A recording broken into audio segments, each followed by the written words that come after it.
तुलसी के पास एक दिया जलाने से क्या होता है, आइए मित्रों जानते हैं इस कथा के बारे में। अगर आप चैनल पर नए हैं तो चैनल को सब्सक्राइब करें, लाइक करें, शेयर करें और कमेंट में राधे राधे लिखना ना भूले। पौराणिक कथा के अनुसार एक बार देवी सत्यभामा भगवान श्री कृष्ण के पास आती हैं और पूछने लगते हैं, हे प्रभु, आप नित्य तुलसी को जल देते हैं और देवी रुक्मणी नित्य तुलसी के पास दीपक जलती हैं। इसके पीछे क्या रहस्य है? हे प्रभु, कृपा आप मुझे तुलसी को जल देने का और तुलसी के पास दीपक जलाने का महत्व सुनाइए। भगवान श्री कृष्ण कहते हैं, है देवी सत्यभामा, तुमने अत्यंत महत्वपूर्ण प्रश्न किया है। देवी तुलसी देवी लक्ष्मी का ही अवतार है। देवी तुलसी भगवान विष्णु को अत्यंत प्रिय है, इसलिए यह मुझे भी सबसे अधिक प्रिय है। मौसम में, कार्तिक और वनस्पतियों में मुझे तुलसी प्रिय है। जो भी मनुष्य तुलसी के पौधे को जल देता है उसे पर मेरी कृपा सदैव बनी रहती है। जो भी मुझे तुलसी पत्र डालकर भोग चढ़ता है मैं उसे प्रेम से स्वीकार करता हूँ। तुलसी पत्र के बिना मैं किसी भी प्रकार का भोग स्वीकार नहीं करता हूँ। हे देवी सत्यभामा, अब मैं तुम्हें तुलसी को जल देने का और तुलसी के पास दीपक जलाने का महत्व सुनाता हूँ, इसलिए तुम इस कथा को ध्यान से सुनो। जो भी स्त्री इस कथा को ध्यान से पूरा सुनती है वह सदा सुहागन और सुख पूर्वक रहती है। उसके घर में सुख समृद्धि आती है और दरिद्रता का नाश होता है। देवी सत्यभामा कहती हैं, हे स्वामी, मैं इस कथा को ध्यान से पूरा सुनूंगी, कृपया आप मुझसे वह कथा कहिए। तब भगवान श्री कृष्ण वह कथा सुनाने लगते हैं। भगवान श्री कृष्ण कहते हैं, हे देवी सत्यभामा, पूर्व कल की बात है। मध्य देश में श्याम सुंदर नाम का एक वैश्य अपनी पत्नी के साथ रहा करता था। वैसे के पास किसी चीज की कोई कमी नहीं थी। ईश्वर की कृपा से उसके पास सब प्रकार के सुख ऐश्वर्य थे, किंतु उसे वैसे की कोई संतान नहीं थी, जिस कारण से वह सदैव ही दुखी रहा करता था। उसे वैश्य ने संतान प्राप्ति के लिए कई उपाय किया। उसने दान धर्म किए, अनेक प्रकार के वैद्य भी बुलवाए, उसने नाना प्रकार के उपचार भी करवाए, किंतु फिर भी उसे कोई संतान नहीं हो रही थी। फिर एक दिन वह वैसे महर्षि वशिष्ठ जी से मिलने के लिए उनके आश्रम पर जाता है। महर्षि वशिष्ठ श्याम सुंदर का स्वागत करते हैं और कुशल मंगल पूछते हैं। तब वह श्याम सुंदर महर्षि वशिष्ठ जी से कहता है, हे मुनिवर, मैं अत्यंत दुखी हूँ, मेरी कोई संतान नहीं है और संतान के बिना मेरा उद्धार कैसे होगा। मैं संतान प्राप्ति के लिए अनेक उपाय भी किया, किंतु मुझे संतान नहीं हो रही है। कृपा आप ही बताइए कि मुझे किस कारण पुत्र की प्राप्ति नहीं हो रही है। क्या मुझे जाने अनजाने में कोई पाप हुआ है? तब महर्षि वशिष्ठ जी अपने दिव्य दृष्टि से श्याम सुंदर के पूर्व जन्म के बारे में जान लेते हैं। महर्षि वशिष्ठ जी कहते हैं, हे वत्स, पिछले जन्म में तुम्हारे द्वारा घोर पाप हो गया था, इस कारण से तुम इस जन्म में संतान सुख प्राप्त नहीं हो रहा है। श्याम सुंदर कहता है, हे मुनिवर, कृपया मुझे बताइए पिछले जन्म में मुझे कौन सा पाप हुआ था और उसे पाप से मुक्त होने के लिए मुझे कौन सा उपाय करना चाहिए। महर्षि वशिष्ठ जी कहते हैं, है वत्स, पिछले जन्म में तुमने जो अपराध किया था उसके विषय में सुनो। पिछले जन्म में तुम एक अहंकारी वैश्य थे, तुम्हारा जन्म धनवान कुटुंब में हुआ था। तुमने पिछले जन्म में एक गाय को अत्यंत दुख दिया था। एक दिन एक गाय भूख और प्यास से व्याकुल होकर तुम्हारे द्वार पर आई थी, किंतु तुमने उसे गाय को न रोटी खिलाई, ना चारा खिलाया और ना ही उसे जलपान कराया। तुमने बड़ी ही निर्दयता से उसे गाय को अपमानित करके घर से निकाल दिया। उसे गाय ने अभी अभी बछड़े को जन्म दिया हुआ था और भूख से व्याकुल होने के कारण वह गाय वहीं पर मूर्छित होकर गिर पड़ी और उस दिन वह अपने बछड़े को दूध नहीं पिला पाई थी, इसलिए उसे गाय ने तुम्हें श्राप दे दिया था। इस गाय के श्राप के कारण तुम्हारी ऐसी दुर्दशा हुई है। उसे गाय के श्राप के कारण तुम्हें इस जन्म में संतान नहीं हो रही है। महर्षि वशिष्ठ जी की बात सुनकर उस श्याम सुंदर को बहुत बड़ा दुख हुआ और वहां स्वयं को कोसते हुए कहने लगा है, हाय, मैंने क्या किया। एक बेचारी दुखी गौ माता की सेवा नहीं कि मैंने बहुबड़ा अपराध किया है और उसी का दंड मुझे भोगना पड़ रहा है। श्याम सुंदर महर्षि वशिष्ठ जी से कहता है, हे मुनिवर, मुझे बहुत बड़ा अपराध हुआ है, अब मैं इस पाप का प्रायश्चित कैसे करूं? कृपया आप ही मुझे मार्गदर्शन कीजिए। मैंने जो पाप किया है उससे मुक्ति का कोई तो उपाय अवश्य होगा। मैं अपना सब कुछ देकर उस पाप का प्रायश्चित करूंगा। कृपया आप ही कोई उपाय बताइए। मुझे संतान प्राप्ति कैसे हो सकती है, क्योंकि शास्त्र कहते हैं पुत्र के बिना मनुष्य का उद्धार नहीं हो सकता है। तब महर्षि वशिष्ठ कहते हैं, हे वत्स, इस पाप का एक ही उपाय है। तुम पुत्र प्राप्ति के लिए पुत्रेष्ठी यज्ञ करो। इसी यज्ञ के फल स्वरूप तुम्हें संतान की प्राप्ति होगी। इस यज्ञ को संपन्न करके तुम ब्राह्मण को भोजन करो, वस्त्र और गाय का दान करो, तभी तुम्हें इस पाप से मुक्ति मिलेगी। तब श्याम सुंदर महर्षि वशिष्ठ जी को धन्यवाद देते हुए कहता है, हे मुनिवर, आपका कोटि कोटि धन्यवाद। मैं आपके कहे अनुसार अवश्य ही पुत्रेष्ठी यज्ञ करूंगा और ब्राह्मणों को गायों का दान करूंगा। इतना कहकर वह श्याम सुंदर शीघ्रता से अपने घर पर लौट आता है और अपनी पत्नी से सारी हकीकत सुनता है। फिर वह दोनों ही पुत्रेष्ठी यज्ञ की तैयारी करते हैं। अनेक ऋषि मुनियों को निमंत्रण देकर वह श्याम सुंदर पुत्रेष्ठी यज्ञ संपन्न करता है और उन ऋषि मुनियों तथा ब्राह्मणों को गाय का दान करता है। यज्ञ के संपन्न होने के पश्चात यज्ञ की अग्नि से अग्नि देव प्रकट होते हैं और उसे श्याम सुंदर से कहते हैं, है श्याम सुंदर, आज तुम्हारा यज्ञ सफल हुआ है। तुमने पुत्र प्राप्ति के लिए यह यज्ञ किया था, इसलिए तुम्हें मेरी कृपा से एक पुत्र की प्राप्ति होगी। किंतु तुम्हारे पुत्र की आयु केवल 18 वर्ष हो ही होगी और 18 वर्ष समाप्त हो जाने के पश्चात तुम्हारे पुत्र की मृत्यु हो जाएगी। इतना कहकर अग्नि देव अंतर्ध्यान हो जाते हैं। पुत्रेष्ठी यज्ञ करके और अग्नि देव से पुत्र का वरदान प्राप्त करके वह श्याम सुंदर बहुत प्रसन्न तो हुआ, किंतु उसे बड़ा दुख भी हुआ। श्याम सुंदर ने सोचा, पुत्र न होने से अच्छा है कम आयु वाला पुत्र ही ठीक है। फिर वह पहले की तरह अपने कार्य में लगा रहा। कुछ ही दिनों के पश्चात उसकी पत्नी ने गर्भधारण किया।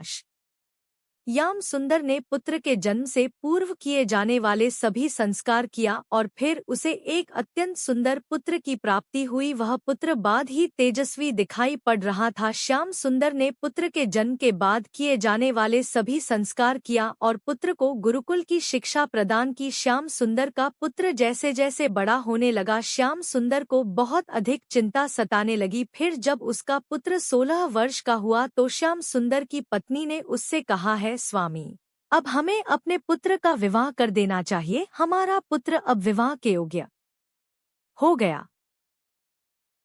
गया है। श्याम सुंदर ने कहा है, प्रिया, विधि के विधान के अनुसार तुम्हारे पुत्र की आयु केवल 18 वर्ष की ही है। 18 वर्ष के पश्चात हमारे पुत्र की मृत्यु हो जाएगी, इसलिए हमें उसका विवाह करके किसी कन्या के जीवन को बर्बाद नहीं करना चाहिए। वह तो 2 वर्षों के बाद विधवा हो जाएगी, फिर उसे जीवन में अनेक कष्ट सहन करने पड़ेंगे। लेकिन श्याम सुंदर की पत्नी नहीं मानी, वह अपने पुत्र का विवाह होता देखना चाहती थी। श्याम सुंदर की पत्नी कहती है, हे स्वामी, कुछ भी हो, मैं अपने पुत्र को अविवाहित मरते नहीं देख सकती। हमारे पास किस चीज की कमी है? हमारी पुत्रवधू इस संपत्ति के को प्राप्त करके सुखी जीवन जी सकती है, इसलिए अब आप संकोच न करें और हमारे पुत्र के लिए सुंदर कन्या की खोज करें।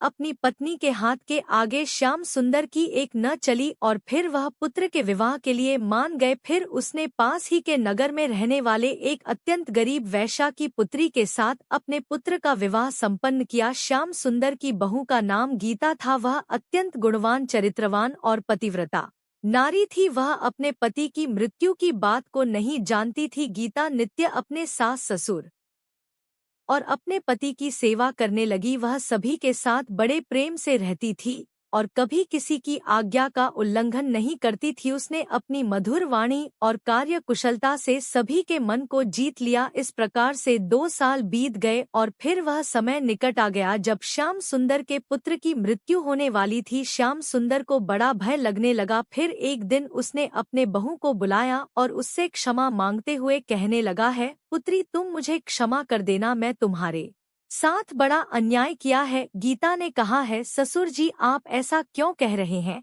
आप मुझे क्षमा मांग कर लज्जित न कीजिए। मैं आपसे छोटी हूँ, आपकी पुत्री के समान हूँ। कृपा आप संकोच न करते हुए आपके मन में जो भी बात है वह कहिए, मैं आपकी आज्ञा का पालन अवश्य करूंगी। फिर श्याम सुंदर कहने लगा है, पुत्री तुम कल्याणकारी हो, तुम एक महान पतिव्रता स्त्री हो, किंतु मेरे पुत्र के साथ तुम्हारा विवाह होने से पूर्व मैं तुमसे एक बात छुपाई है। हमें पुत्र प्राप्त की प्राप्ति पुत्रेष्ठी यज्ञ करने के बाद हुई थी और अग्निदेव ने हमें यह कहते हुए पुत्र प्राप्ति का आशीर्वाद दिया था कि हमारे पुत्र की आयु केवल 18 वर्ष की होगी। 18 वर्ष के बाद हमारे पुत्र की मृत्यु हो जाएगी। अपने ससुर की बात सुनकर गीता ने कहा है, ससुर जी बस इतनी सी बात है, आप चिंता न कीजिए, मैं आपको वचन देता हूँ कि आपकी पुत्रवधू मैं कभी विधवा नहीं होगी, आपके पुत्र की प्राणों की रक्षा में करूंगी। आप बस मुझे एक दीपक जल का घड़ा और तुलसी एक गाय लाकर दीजिए, मेरे पति की प्राणों की रक्षा इन्हीं से होगी। गीता की बात सुनकर श्याम सुंदर को बड़ा आनंद हुआ। वह कहने लगा है, पुत्री जैसी तुम्हारी इच्छा मैं तुम्हें सब लाकर देता हूँ। इतना कहकर श्याम सुंदर ने अपनी बहू को वह तीनों चीज लाकर दी। फिर जब वह दिन निकट आ गया जिस दिन गीता के पति की मृत्यु होने वाली थी, उसे दिन गीता ने सुबह उठते ही तुलसी को जल चढ़ाया और उन्हें प्रणाम करते हुए तुलसी के पौधे पर एक चुनरी बांध दी और तुलसी माता से प्रार्थना की है, तुलसी माता मैं आपको चुनरी चढ़ा रही हूँ, कृपया अब आप मेरे सुहाग की रक्षा करना। फिर सुबह के समय यमराज का दूत श्याम सुंदर के पुत्र के प्राण लेने के लिए उसके घर पर आ गया। जैसे ही वह घर में प्रवेश करने लगा, तुलसी के पौधे ने उसे रोक दिया और कहा है, यमदूत इस घर में निवास करने वाली स्त्री नहीं मुझे चुनरी चढ़ाई है, इसलिए अब मैं इसके सुहाग की रक्षा में कर रही हूँ, तुम इसके घर में प्रवेश नहीं कर सकते। इतना कहकर तुलसी माता ने यमराज के उसे दूत को घर में जाने से रोक दिया। वह दूत भयभीत होकर गीता के पति के प्राण लिए बगैर ही यमपुरी लौट गया। यमपुरी में जाकर उसने यमराज से कहा है, धर्मराज मैं धरती लोक पर एक पुरुष के प्राण लेने गया था, किंतु तुलसी के पौधे में मेरा रास्ता रोका, उसे तुलसी के पौधे के कारण मैं घर में प्रवेश नहीं कर पा रहा हूँ। इस बात पर यमराज को बड़ा क्रोध आ गया। फिर उन्होंने अन्य दो दूतों को बुलाया और कहा, हे दूतो तुम अब शाम के समय गीता के घर पर जो जब तुलसी का पौधा सो रहा होगा, तुम उसके पति के प्राण लेकर यमलोक आ जाओ। फिर शाम के समय यमराज के दो दूत गीता के घर की ओर निकल पड़े। गीता ने शाम होते ही तुलसी के पास एक दीपक जला दिया और उस प्रार्थना की है, दीपक अब तुम ही मेरे पति के प्राणों की रक्षा करो, यह के दूत मेरे पति के प्राण लेने के लिए आ रहे हैं। फिर शाम हो गई, तुलसी का पौधा सो गया और यमराज के दो दूत गीता के घर के सामने आकर खड़े हो गए और सोचने लगे, अब तो इस मनुष्य के प्राण लेकर ही हम यमपुरी लौटेंगे। जैसे ही यह के दूत गीता के घर में प्रवेश करने लगे, तुलसी के पास लगाए हुए दीपक ने उनका रास्ता रोक दिया और कहा, हे दूतो तुम अब इस गीता के पति के प्राण नहीं ले जा सकते। उस स्त्री ने मुझे प्रज्वलित करके अपने पति के प्राणों की रक्षा करने की प्रार्थना की है, इसलिए अब मैं उसके पति के प्राणों की रक्षा कर रहा हूँ, इसलिए तुम आज उसके पति के प्राण नहीं ले जा सकते, तुम यहीं से लौट जाओ, नहीं तो मैं सब कुछ जलकर भस्म कर दूंगा और मेरी अग्नि से तुम दोनों भी जलकर भस्म हो जाओगे। दीपक की बात सुनकर यमराज के दोनों दो अत्यंत भयभीत हो गए। फिर से लौटकर यमराज के पास चले गए। वहां पर जाकर उन्होंने यमराज को सारा वृतांत सुनाते हुए कहा है, धर्मराज आपकी आज्ञा का पालन करते हुए हम दोनों शाम के समय उसे पुरुष के प्राण लेने गए थे, किंतु तुलसी के पास लगाए हुए दीपक ने हमारा रास्ता रोक लिया, इसलिए हम खाली हाथ ही लौट आए हैं।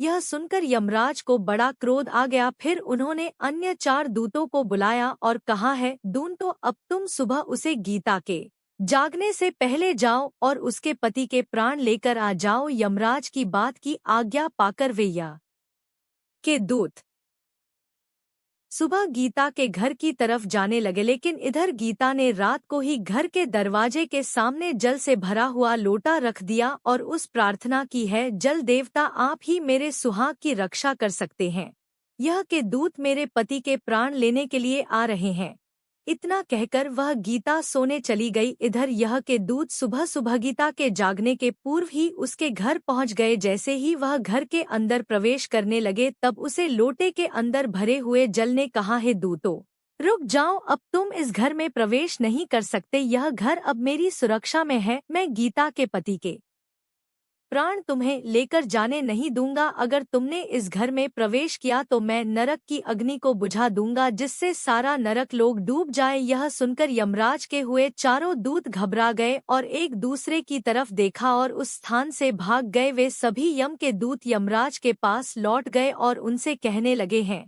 धर्मराज, आपकी आज्ञा का पालन करने के लिए हम चारों सुबह गीता के जागने से पहले ही उसके पति के प्राण लेने के लिए पहुंच गए थे, किंतु गीता के घर के बाहर रखे हुए जल के लोटे ने हमारा मार्ग रोक लिया। इसी कारण से हम उसे घर में प्रवेश नहीं कर सके। अब यमराज को बहुत ही अधिक क्रोध आ गया। इस बार उन्होंने 8 यमदूत को बुलाया और कहा, है दून, तो अब शीघ्रता से जाओ और बलपूर्वक उस मनुष्य के प्राण खींचकर यमलोक लेकर आओ। फिर वह 8 यमदूत यमराज की आज्ञा का पालन करते हुए पृथ्वी लोक पर उसे गीता के घर के पास आते हैं तो देखते हैं उसे गीता के घर के सामने एक गाय खड़ी है। गीता ने यमदूतों के आने से पहले ही अपने घर के सामने गाय को बांध दिया था और गौ माता से विनती की थी, है गौ माता, आज यमदूत मेरे पति के प्राण लेने के लिए आ रहे हैं, आप ही मेरे सुहाग की रक्षा कर सकती हो। हे गौ माता, मैं आपकी शरण में आई हूँ,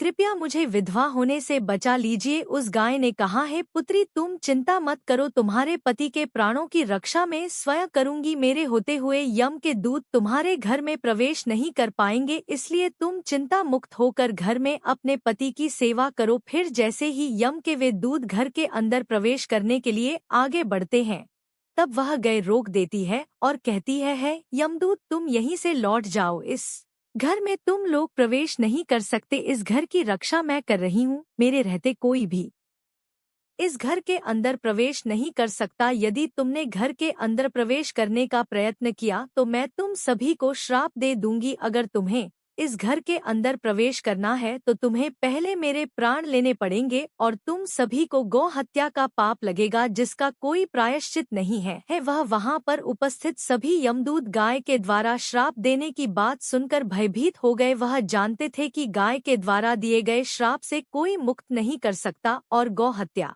तो संसार का सबसे जघन्य अपराध और महापाप है, जिसका कोई प्रायश्चित भी नहीं है। इसलिए वे सभी वहां से लौटकर यमराज के पास चले गए। यमपुरी जाकर उन यमदूतों ने यमराज को सारा वृतांत सुनाते हुए कहा, है धर्मराज, उसे गीता के पति के प्राणों की रक्षा एक गाय कर रही है। उस गाय ने हमें श्राप देने की बात कही है, इसलिए हम सभी भयभीत होकर वापस लौट आए हैं। हम में गाय का सामना करने की शक्ति नहीं है। उन यमदूतों की बात सुनकर यमराज आग बबूला हो गए। वह स्वयं भैंसे पर सवार होकर पृथ्वी लोक की ओर निकल पड़े। यमराज अपने भैंसे पर सवार होकर उसे गीता के घर के पास चले आते हैं। यमराज को अपने घर के सामने खड़ा हुआ देखकर गीता भयभीत हो जाती है और जल्दी से आकर यमराज के चरण स्पर्श करके उन्हें नमस्कार करती है, उनकी स्तुति करने लगती है। हे धर्मराज, आप तो तीनों लोगों के प्राणियों पर कृपा करने वाले महान देवता हैं। इस संसार के समस्त प्राणियों के पाप और पुण्य का लेखा जोखा आप अपने पास रखते हैं। है न्याय के देवता धर्मराज, में सत्य धर्म का पालन करने वाली पतिव्रता स्त्री हूँ।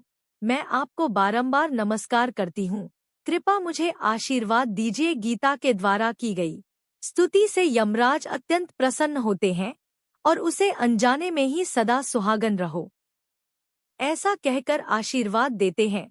फिर जब यमराज गीता के पति के प्राण ले जाने के लिए आगे बढ़ते हैं तो गीता कहती है धर्मराज, आपने अभी मुझे सदा सुहागन रहने का आशीर्वाद दिया है और अब आप मेरे पति के प्राण लेने जा रहे हैं, इससे तो आपका आशीर्वाद झूठा साबित हो जाएगा। यह सुनकर यमराज रुक जाते हैं और गीता की ओर देखकर मुस्कुराने लगते हैं।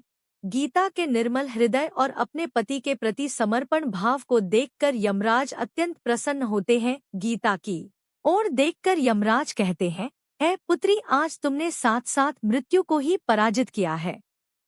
मैं तुम्हारे पतिव्रत धर्म से अत्यंत प्रसन्न हूँ। अब मैं तुम्हारे पति के प्राण बख्श देता हूँ। तुम्हारी जो भी मनोकामनाएं हैं वह मुझसे मांग लो। तब गीता ने कहा है, धर्मराज, मैं अपने पति के लिए 100 वर्ष की आयु मांगती हूँ। मेरे लिए मेरे पति ही परमेश्वर हैं। मैं अपने पति को छोड़कर जीवित नहीं रह सकती, इसलिए आप मुझे यही वरदान दीजिए। तब यमराज प्रसन्न होकर कहते हैं, तथास्तु है कल्याणी। आज से जो भी स्त्री अपने घर के सामने तुलसी का पौधा लगती है, तुलसी के पास शाम को दीपक जलती है, जिस घर के सामने गए बंधी होती है, और जो स्त्री अपने घर के सामने जल का लोटा रखती है, उसके घर में कभी मेरे दूत प्रवेश नहीं करेंगे। इतना कहकर यमराज उसे स्थान से अंतर ध्यान हो जाते हैं। भगवान श्री कृष्ण कहते हैं, है देवी सत्यभामा, इस प्रकार से उसे गीता ने अपने पतिव्रत धर्म का पालन करने के अपने पति की मृत्यु को टाल दिया था। इसलिए जो भी स्त्री अपने घर के सामने तुलसी का पौधा लगती है, रोज शाम को तुलसी के पास दीपक जलती है, उसके घर में मृत्यु प्रवेश नहीं करती है। जिस घर के सामने गाय बंधी ही होती है, उसे घर में कभी दुख दरिद्रता नहीं आती है। जो स्त्री अपने घर के सामने जल से भरा हुआ लोटा रखती है, उसके घर में कभी शोक नहीं होता है। तो मित्रों, इस प्रकार से भगवान श्री कृष्ण ने देवी सत्यभामा को तुलसी के पास दीपक जलाने का महत्व सुनाया। आप सबको यह कथा कैसी लगी कमेंट बॉक्स में जरूर बताइएगा। धन्यवाद। राधे राधे।